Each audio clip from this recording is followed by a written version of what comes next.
Self-assessment. One of the government's aims is to look at more frequent revaluations.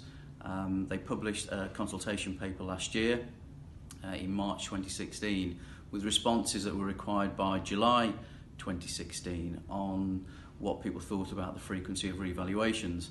They're now going to report on those next month in the budget.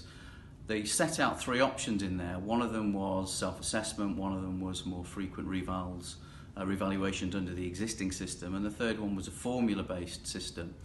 What we've heard from senior people in the Valuation Office and in DCLG is that the government are looking at a preferred route of self-assessment. And in many ways that ties in with the new check, challenge and appeal system which was brought in April this year, which has almost laid the foundations for a self-assessment system in itself. Now, we think there are a number of opportunities with self-assessment, but there are also a number of dangers in many ways. And I think the biggest thing that concerns us with self-assessment is that small and medium-sized enterprises have not got the knowledge with which to look at the valuations and actually put those annual figures in. I think many large companies like Tesco for example, are very keen on self-assessment, but they employ people like us and some rating surveyors who can do that job for them. The concern really is the lack of transparency in the current system, and we think that if there was more transparency in the current system, it will be far easier for businesses to go along that self-assessment route.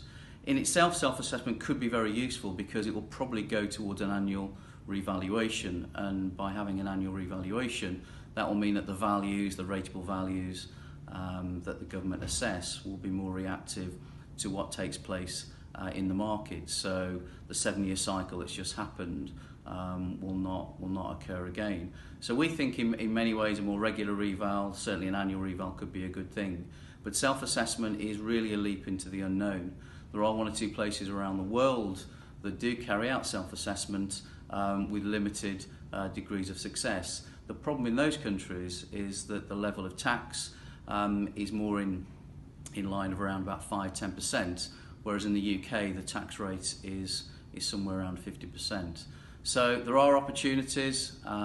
We know that the large accountancy practices are looking very closely at the new system, but the main concern for us is small and medium-sized enterprises, and we would encourage you to look closely at what the government's saying next month, and if anybody needs any assistance or guidance depending on what that announcement does eventually say, then please speak to us at Colliers International.